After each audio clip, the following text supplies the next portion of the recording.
سوچا کہ آج میں حضور کا سامنا نہیں کروں گا، اگر سامنا کیا تو رو پڑوں گا، اور رو پڑوں گا تو پھر عمر کی شکایت کرنی پڑے گی۔ میں ایک پیلر کے پیچھے جا کے بیٹھ گیا، حضور کو آج دیکھنا نہیں ہے، دیکھوں گا تو رو پڑوں گا۔ حضور آئے ممبر پر کھڑے ہوئے، جیسے خطبہ شروع کیا بے چین تھا، دیکھے بغیر چین نہیں آتا۔ جیسے ہی میں نے پیلر سے سر نکال کر کے دیکھا، آنکھ پڑی ان پر اور پھوٹ پھوٹ کے رونے لگا۔ حضور کے کانوں میں جب آواز پہنچی نا تو اللہ کے رسول علیہ السلام نے خطبہ روک دیا۔ کون رو رہا ہے؟ دیکھا عبداللہ کہتے ہیں مجھے بلا بھی لیتے تو میری معراج تھی، لیکن میرے آقا ہم پہ اتنے کریم تھے کہ خود ممبر سے نیچے اتر کے میرے پاس چل کر آئے اور اپنے سینے سے لگا کر کے پوچھا عبداللہ کیوں رو رہے ہو، رونے کی وجہ کیا ہے؟ میں نے کچھ بیان نہیں کیا، بہت رونے لگا، میری سسکیاں بن گئی، ہچکیاں نکلنے لگی، روتا رہا۔ آخر فاروق اعظم نے آ کر کہا یا رسول اللہ اس کو میں نے ڈانٹا ہے۔ کیوں ڈانٹا؟ زور سے ذکر کر رہا تھا اس لیے۔ آقا نے فرمایا عمر یہ سب چھوڑ کر آیا ہے میرے عشق میں، یہ کچھ بھی کرے اس کو کرنے دینا، اس کو کبھی ڈانٹنا نہیں۔ عشق والوں کو یہ انعام دیا جاتا ہے۔ اینڈ ہوتی ہے گفتگو، ختم ہوتی ہے جب جنگ تبوک کا موقع آیا۔ سچا عشق کرنے والوں کو انعام کیا ملتا ہے؟ جب جنگ تبوک کا موقع آیا سارے صحابہ چلے، سب کو چلنے کا حکم تھا، عبداللہ بھی چلے، عبداللہ ابن مسعود۔ اب اس روایت کو اب تک کے حضرت عبداللہ کی روایت عبداللہ سے چل رہی تھی، اب یہ روایت ابن مسعود سے ہے۔ عبداللہ ابن مسعود کہتے ہیں تبوک میں ہم پہنچے، ایک رات میرا دل بے چین ہوا تو میرے دل نے چاہا کہ رسول اللہ سے ملاقات کروں۔ میں اپنے خیمے سے نکلا، حضور کے خیمے پہ گیا تو حضور نہیں تھے، صدیق اکبر کے خیمے میں آیا وہ بھی نہیں تھے، فاروق اعظم کے خیمے میں آیا وہ بھی نہیں تھے۔ میں گھبرایا، اللہ خیر کرنا، نہ رسول اللہ خیمے میں، نہ صدیق خیمے میں، نہ عمر خیمے میں۔ میں دوڑا ادھر ادھر تو میں نے دیکھا مشعل جل رہی ہے اور ایک جگہ بھیڑ اکٹھا ہے۔ میں دوڑ کے وہاں پہنچا تو کیا دیکھا؟ کسی کا انتقال ہو چکا تھا۔ میں نے کہا کس کا انتقال ہوا؟ تو صحابہ نے کہا عبداللہ کا انتقال ہوا۔ عبداللہ کا؟ وہ عبداللہ جو سب چھوڑ کر آئے تھے، جوانی میں چلے گئے؟ ہاں چلے گئے۔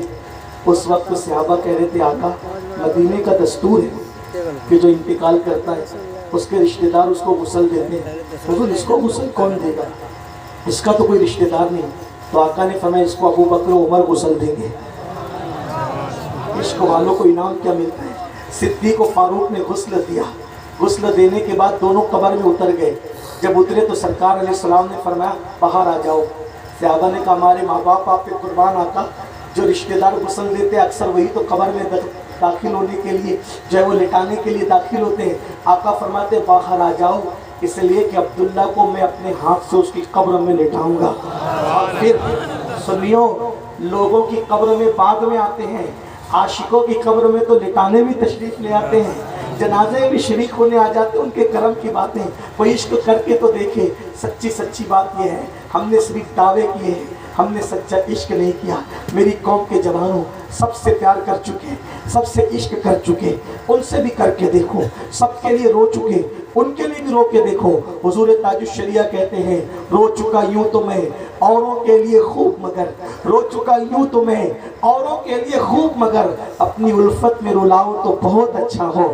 سب کے لیے رو کے دیکھا ہے، کبھی ان کے لیے بھی رو کے دیکھو۔ سب سے وفا کر کے دیکھا ہے، کبھی ان سے ہی وفا کر کے دیکھو۔ سب کو قربانی دے کر دیکھا ہے، ان کے لیے بھی قربانی دے کے دیکھو۔ سب کے لیے کچھ نہ کچھ چھوڑ کے دیکھا ہے، ذرا ان کے لیے بھی کچھ چھوڑ کے دیکھو۔ آقا فرماتے ہیں ابو بکر عمر باہر آؤ، میں خود اس کی قبر میں اتروں گا، اپنے ہاتھ سے اس کو دفن کروں گا۔ عبداللہ ابن مسعود کہتے ہیں میں نے دیکھا اللہ کے رسول کی قبر میں اترے اور اپنی باہوں میں عبداللہ کو لیا، اور لینے کے بعد میں دیکھ رہا تھا مشعل جل رہی تھی اور اس کی روشنی میں رسول اللہ کا نورانی چہرہ اللہ اکبر شعائیں بکھیر رہا تھا۔ عبداللہ کی قبر میں حضور کھڑے تھے، اپنے ہاتھ سے حضور نے کفن ہٹایا تو عبداللہ کا چہرہ بے نقاب ہو گیا، اور میں نے دیکھا اس روشنی میں، مشعل کی روشنی میں حضور کی آنکھوں سے آنسو نکل کر داڑھی پر آئے اور بالوں سے نچھاور ہو کر عبداللہ کے چہرے پر موتیوں کی طرح جمنے لگے۔ اس وقت میں اپنا دل پکڑ کر رشک کر رہا تھا۔ ابن مسعود کہتے مجھے کبھی کسی پہ رشک نہیں آیا، لیکن اس دن میں رشک کر رہا تھا اے اللہ کاش اس عبداللہ کی جگہ مرنے والا عبداللہ ابن مسعود ہوتا تو کتنا اچھا ہوتا۔ حضور قبر میں اتار رہے ہیں، کوئی قبر میں نماز لے جائے گا، کوئی قبر میں جہاد کا ثواب لے جائے گا، کوئی قبر میں روزوں کا ثواب لے جائے گا۔ اے عبداللہ تجھ پر میرے ماں باپ قربان، تو اپنی قبر میں اپنے کفن میں نبی کے آنسوؤں کو لے کر کے جا رہا تھا۔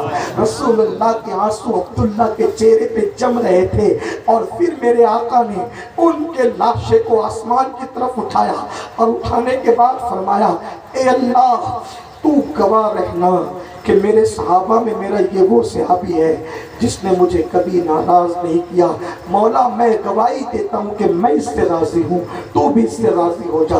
تب صحابہ کی چیخیں نکل گئی کہ جو حضور کے لیے قربانیاں دیتے ہیں ان کو رسول اللہ کتنا نوازتے ہیں۔ اے میری قوم کے جوانوں، مجھے خوشی ہے آج میں بھاگلپور کے ضلع میں پہلی بار آیا۔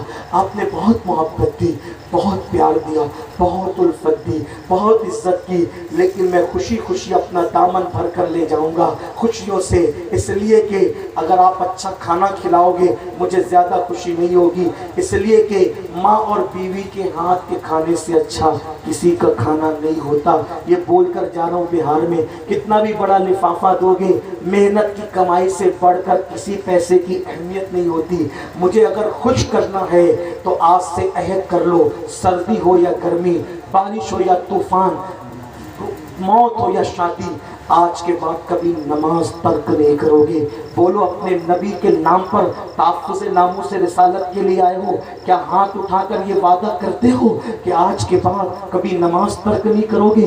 کتنے لوگ ہیں جو اپنے نبی کے نام پہ نماز پڑھنے کا آج سے وعدہ کرتے ہیں؟ ہاتھ اٹھا کر اپنے نبی کو دکھاؤ، امین القادری کو نہیں بلکہ اپنے نبی کو دکھاؤ۔ غلامی رسول میں موت بھی قبول کا نعرہ لگانے والوں مجھے بتاؤ آج سے مسجد بھرو تحریک شروع کرو گے کہ نہیں کرو گے؟ بولو نماز کی پابندی کرو گے کہ نہیں کرو گے؟ ہاتھ اٹھاؤ تاکہ حضور گواہ ہو جائیں، آسمان کے فرشتے گواہ ہو جائیں، جبریل و میکائیل گواہ ہو جائیں، اللہ و رسول گواہ ہو جائیں۔ ہاتھ اٹھا کر کے وعدہ کرو، بولو اللہ آج سے ہم وعدہ کرتے ہیں کہ ہر نماز کو پابندی کے ساتھ پڑھیں گے۔ اے اللہ وعدہ کرنا ہمارا کام تھا، اس کی لاج رکھنا تیرے کرم پر ہے۔ ایک آخری بات اس کو تو آخری کہنے چلا تھا، آخری عرض کر دوں۔ غریب نواز کے ملفوظات میں ایک بات میں نے دیکھی، غریب نواز کے قدموں کے ملفوظات، غریب نواز کے ملفوظات میں نے ایک بات دیکھی کہ غریب نواز بیان کر رہے تھے، خطاب فرما، آپ کا بیان جہنم پہ ہو رہا، جہنم کا عذاب بڑا خطرناک ہے۔ ایک جوان کھڑا ہوا، حضرت میں جہنم سے بچنا چاہتا ہوں، آپ چاہتے ہیں کہ نہیں چاہتے؟ بہت ڈھیلا جہنم سے بچنا کون کون چاہتا ہے؟ ماشاءاللہ پتہ ہے نا بھائی جہنم کیا ہے؟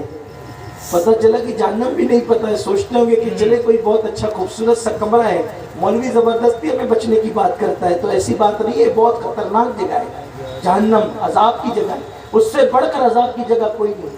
تو غریب نواز سرکار نے سے اس نوجوان نے کہا، حضرت میں جہنم سے بچنا چاہتا ہوں لیکن اتنا سارا عمل نہیں کرنا چاہتا، مجھے کوئی ایک بات بتائے جس پہ میں عمل کروں جہنم سے بچ جاؤں۔ غریب نواز کہتے ہیں بیٹے داڑھی رکھ لے تو جہنم سے بچ جائے گا۔ کیا بتایا؟ کیا فرمایا؟ داڑھی رکھ لے، بولو کیا فرمایا؟ داڑھی رکھ لے جہنم سے بچ جائے گا۔ اب وہ جوان تھا، جوان لوگ جلدی کسی کی مانتے نہیں، غریب نواز کی نہیں مانتے، ہماری کیا مانیں گے؟ وہ تو منہ ہی چلانا جانتے ہیں۔ کہا حضرت میرے سمجھ بھی نہیں آ رہا ہے کہ صرف داڑھی رکھنے سے، بال بڑھا لینے سے چہرے کو جہنم سے بچے گا؟ تو ہمارے بزرگوں نے کیا کہا، جیسی عقل ویسی بات، جیسی عقل۔ آپ نے کہا بیٹا تو نے لیلا مجنوں کی کہانی سنی ہے، لیلا مجنوں کی داستان سنی ہے؟ کہا جی حضور سنی ہے۔ یہ واقعہ سنا ہے کہ ایک دن مجنوں لیلا لیلا کرتے کرتے جنگل گیا، بے ہوش پڑا رہا، کئی دن تک پڑا رہا۔ اس کے دوستوں کو پتہ چلا تو دوست اس کو ڈھونڈنے نکلے تو دیکھا جنگل میں مجنوں بے ہوش پڑا ہے، پانی منہ پہ ڈالا، پانی پلایا، ہوش میں آیا، کیا وقع لیلا، کیا بات ہے لیلا، کیا بات ہے لیلا ہی لیلا کرتا رہا۔ تو کہا کچھ کھائے گا بھی؟ کہا ہاں بہت بھوکا ہوں، کھلاؤ۔ کہا دعا کر، شکار کرتے ہیں کچھ لاتے ہیں، بھونیں گے کھائیں گے مزے لیں گے۔ تھوڑی کوشش کی دوستوں نے، مخلص تھے، نیت اچھی ہوتی ہے تو مدد آ ہی جاتی ہے۔